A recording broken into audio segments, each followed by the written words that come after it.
Welcome to the Balancing Busy podcast. Today, I have one of my most amazing friends, Kelli France. We've had her on before, but I have to have her back because Kelli, your book, One Goal for 100 Days has come out, and we have to talk about this amazing thing. So first off, will you just tell everybody a little bit about you? Yes. Hi. Thank you for having me again. I'm Kelli France. I live in Southern California with my husband and my 4 kids. I joke that my kids are like salsa. I've got hot, medium, mild, and pico. And I am a serial entrepreneur. I've done a lot of different businesses over the years, and it's been a journey. You know, I started out as a photographer. That's how Leah and I met.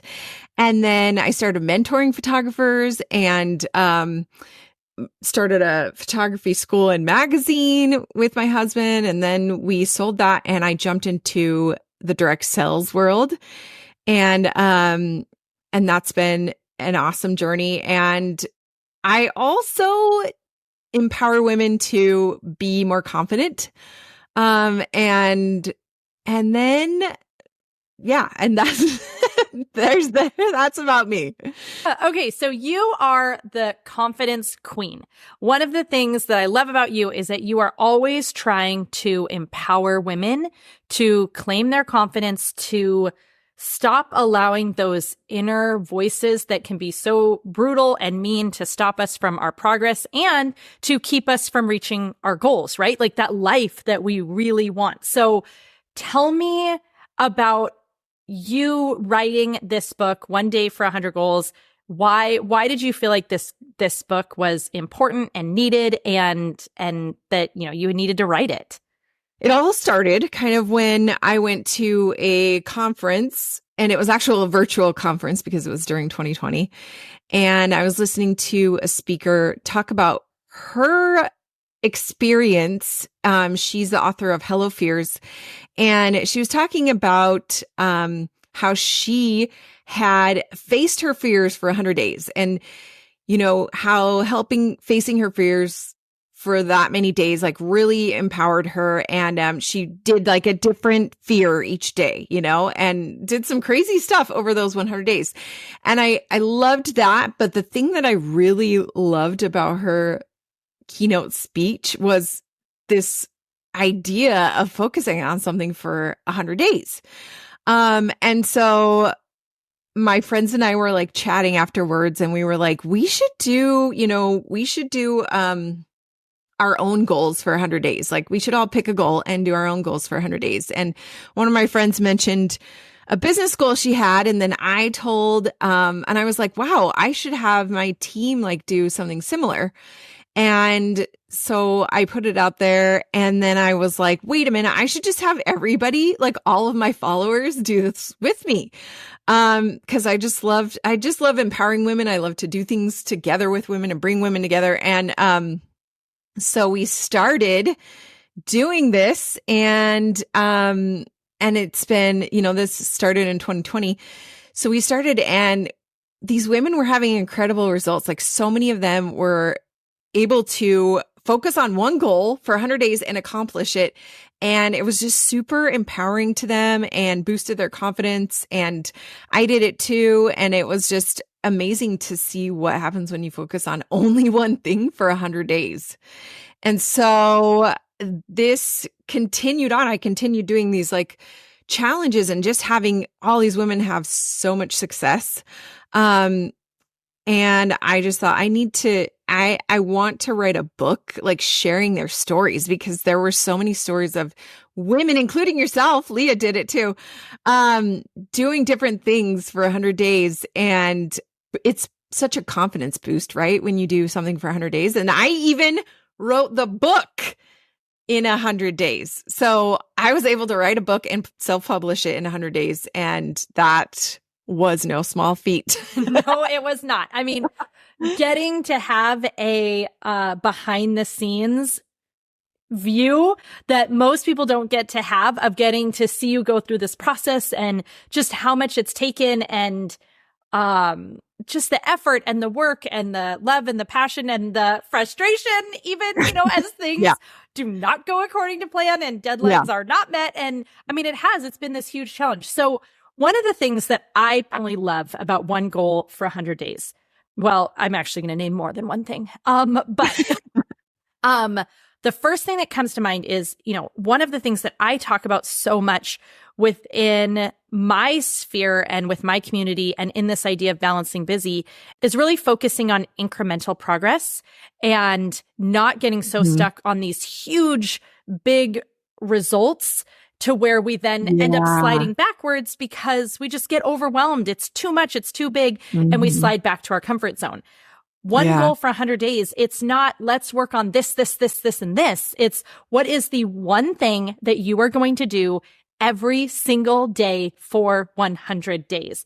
And so you shared, I did it too. You've done multiple challenges and I did, I don't know if it was your second or your third, but I was like, okay, I'm going to do this. And I set family history. So those who don't know about me, I'm a total family history nerd. I love genealogy and I love working on it. And I've been working on it and doing family history for almost 20 years.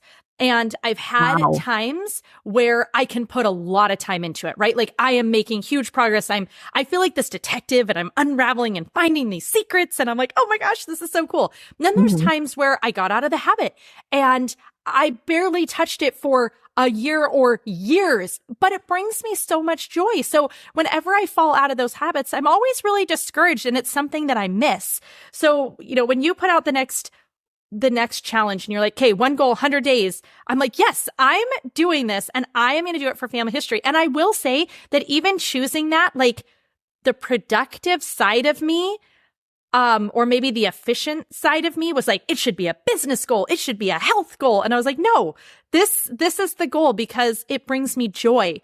And it's been amazing. And what I love is that it didn't stop at 100 days. Like I love that. I have, a little tracker on my phone and I tick every day that I do my family history. And I think I'm on, I think today is, well, according to my tracker, it's 349, I think. And, but it's actually even more than that because I had been starting to do it. And then, I got like real and consistent. And so that's so like, one day for 100 goals for me hasn't stopped at 100 days. Yes. Like, I'm on 300 and something and it feels so empowering and so good. So that's one thing I love about it. The second thing I love about it is the way that you do this book and the way that people they can grab this book with their girlfriends, with their sister, and they can do it as a community and then add this accountability component to it so that you're not alone. Like you get to encourage each other, even though my goal is probably completely different than every other person who did your challenge. I highly doubt there was another person who was like, genealogy is. Think anyone else did. I don't think so.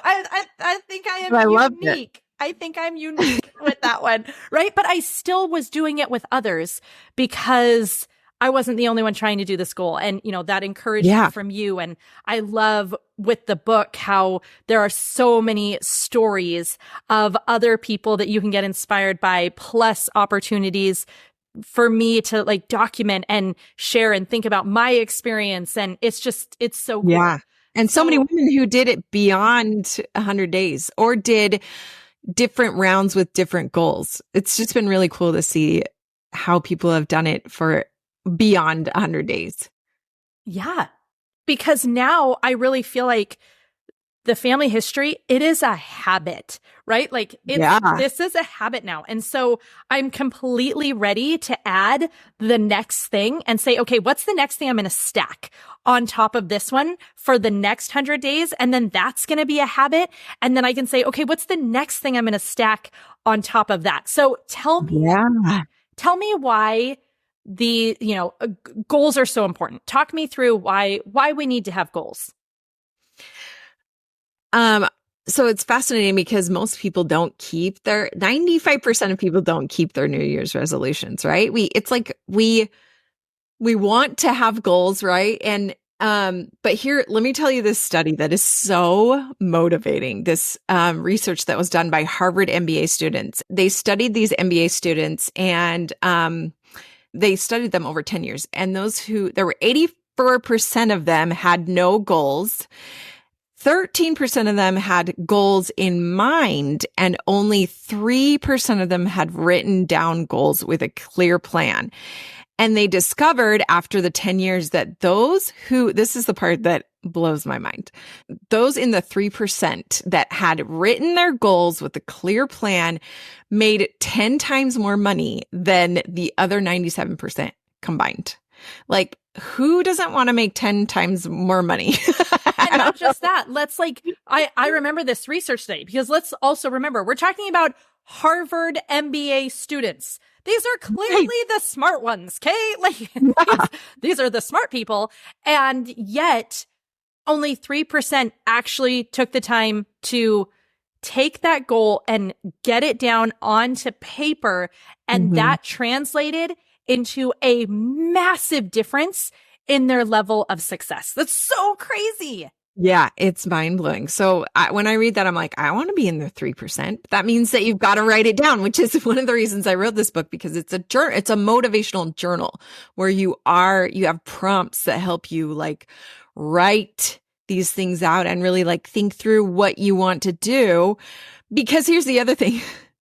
I remember as a teenager, being pretty goal oriented but I would sit down and I would write a list of okay, here's my physical goals. Here's my intellectual goals. Here's my spiritual goals. Here's my social goals.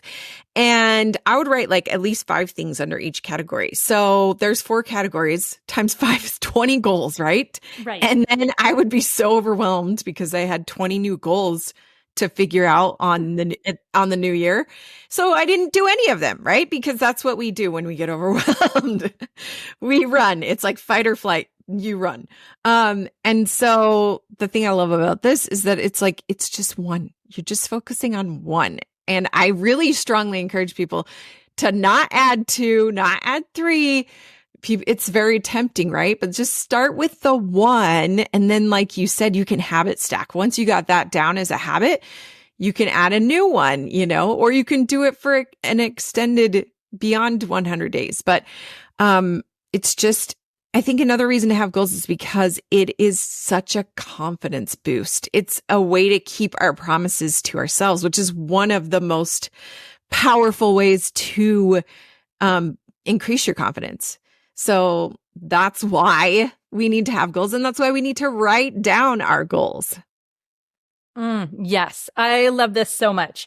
So this episode is going live on December 26th. We have literally just finished Christmas and we're in the aftermath of all the Christmas hangover is probably what I was experiencing this week. But everyone's going to be transitioning into New Year's resolutions, goals. So what can help us be more successful with our goals?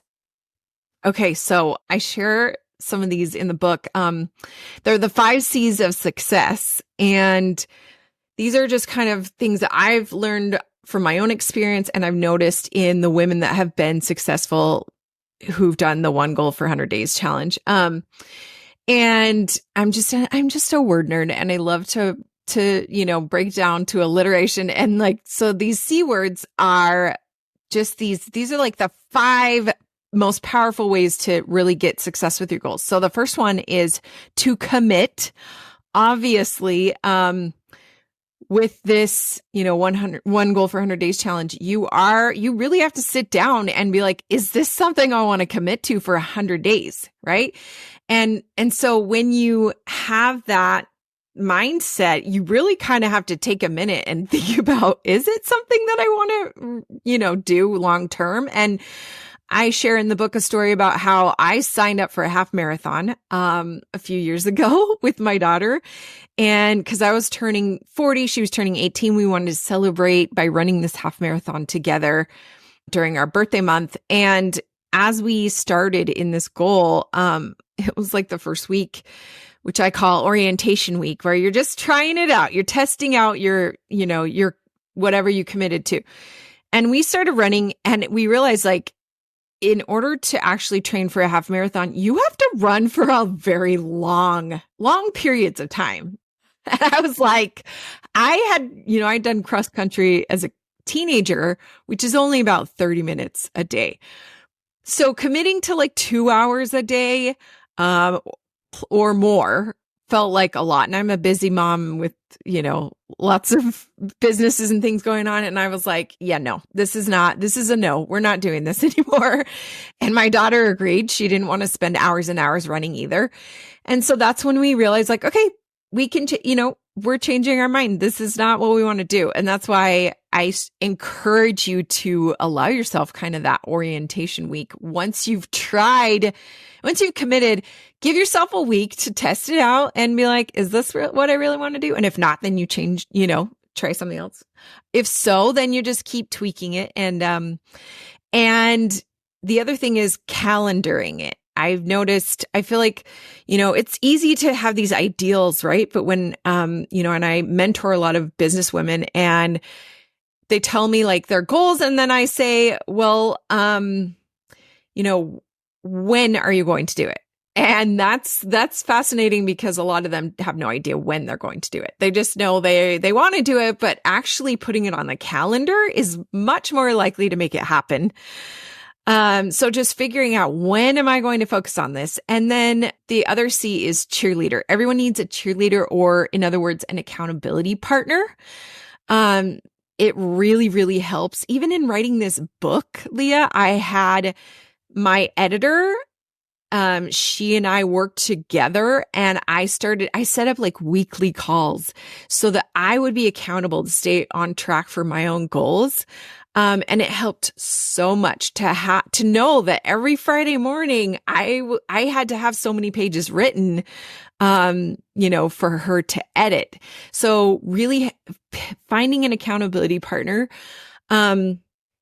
studies show that when you commit your goals to another person, your chances go up 65%. And even more, when you schedule an accountability appointment, like the one that I did, with my editor, your chances of succeeding go up to 95%. That's such high chances, right? If I were to tell you, Leah, there's a 95% chance you could achieve your goals, you'd be like, sign me up. And that comes from, really having that cheerleader that you partner with. Let's see, what are we on? We're on the number 4. The 4th C is consistency, showing up every single day. And that's another reason this works so well is because you have this cutoff. That's actually the 5th C is you have this cutoff. You have about 100 days to achieve your goals. And so you want to kind of maintain your streak. I will say though, I do have to say this disclaimer because there are going to be people that fall off the bandwagon and that maybe miss a day. And I don't want you to just like throw in the towel and give up the day that you maybe have a bad day, the day that you miss or skip. And that's why it's one goal for 100 days and not one goal like, every single consistently it's about doing it for 100 days. And so it's okay if you skip, you just pick yourself up, you use our tracker that I have available on my website and you just keep going. But it's that consistency of trying to maintain your streak, like you say with your app, you like don't want to miss your day, you don't want to have a blank day on your calendar, right? So, and then the cutoff is just having those deadlines. So knowing that you'll be done in 100 days or maybe 102 or, you know what I mean? But having a deadline helps distract you from the fear. Like how I had I knew every Friday I had to like have so many pages written, with my editor. So those are my best tips for having success in actually achieving your goals and New Year's resolutions. I love that. I really, really love having that exploration window where you can kind of Maybe it's that research phase. Maybe it's testing it and trying and seeing, does this really fit? Maybe it's just getting curious and asking questions like, well, why do I want this goal? What do I believe it's going to do for me? How do I believe I'll feel once I reach the end of this goal? So I really love that component. And then I couldn't agree more with the power of calendaring.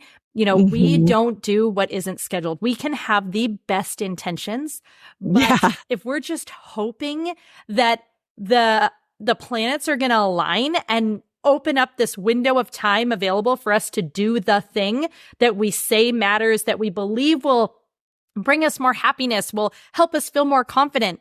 If we're just working on a hope and a prayer that like we're just going to be able to find that time, then guess what? We're not. But if we can actually schedule it in, it just becomes so much more doable. So I love that. And scheduling in might look really different. I was thinking about this. For me with family history, my goal was I'm going into my app every single day and I'm doing one task. So there's a section within my family history app and it's just a task. It's lists and lists of little hints of maybe it's some records that have recently been added. Maybe it's World War II draft cards or their census studies. And so I go into the tasks, I find one task and I review it and then I attach it to the family person and to that family member and connect the pieces. And I can do that often in less than 5 minutes. Now, sometimes I get super excited, I get sucked in and I'm in there for an hour. It totally happens. Yeah. But if I don't have the time, I can do it in easily less than 5 minutes. So it's been awesome because I make it a habit to go onto that app if I'm in line at the grocery store, which let's be honest, I'm almost never in line at the grocery store because I have everything delivered. But maybe I'm in line for carpool, right? To pick up one of the kids. Or maybe I'm waiting to do something else. I've made this habit that's the app I open and I'll do a quick family history task. And so in scheduling, that one's almost a little bit different where I just scheduled in downtime is going to be when I do this thing. Now, one of my next goals and that I want to maintain for 100 days is working on my Spanish because I really, really want to learn Spanish. And with that one, I know it's going to need to be bigger. I've been trying to do it where I'm just like, yes, the goal is Spanish and I'm trying to fit it in. And guess what? I'm barely making progress. I mean, weeks go by and I'm like, I think I got a total of 15 minutes of Spanish practice. So I know with this one, I need to calendar it. I need to actually schedule 30-minute blocks that show up in my calendar. I actually yesterday was thinking, I think I'm going to make it my lunchtime thing. For 30 minutes during lunch, I work on Spanish. And so that's how I'm going to work. There you go. So not every goal might be exactly the same on how we calendar it, but making a plan for when it's going to happen, it just makes so much difference. Totally. It really does. And and something else you said that I want to touch on is making it small enough. Like, don't start out with I'm going to exercise for an hour a day, or make it like I'm going to exercise for 3 minutes. You want it to be so small that it's not intimate, that on those crazy days, you're like, well, I can do a minute of exercise, or I can do a minute of reading, or whatever your goal is, versus an hour. You know what I mean? So it's got to be just really make it small, because you will for sure get sucked in and end up doing a lot more, right? But you still get to have that boost of I made progress. Yeah, totally. Kelli, thank you so much for being on the podcast with me today, for talking about goals. I mean, this is seriously the perfect timing. I'm so excited for you and for your book. I know we have been friends for a long, long time. What are we going on? I don't know, 12 to 15 years? I have no idea. I'm not good with numbers, but it's been a really long time. And I know this has been something that's been on your heart for so long. So it's so exciting to see this book coming out to the world. Will you share with everybody where they can go find the book? Of course, we'll have it linked in the show notes, where they can find you. And that would just be amazing. Yes. So you can find the book on Amazon, or you can find it on my website at kellifrance.com/book. You can also download a free tracker if you want to do this One Goal for 100 Days challenge with us at kellifrance.com/tracker. And I'm also hosting an accountability group for anyone that's doing it. You can go to my Stan store at on my Instagram at Kelli France and check it out. It's called You Go Girl, and it's for all the goal girls out there that want to rock their resolutions and get some extra accountability. So thank you so much for having me, Leah. Oh, thank you. I love every chance I have to ever hang out with you, especially when we are off on some adventure in our pajamas, jumping on hotel beds. I saw your reel the other day and I'm like, hey, that's me.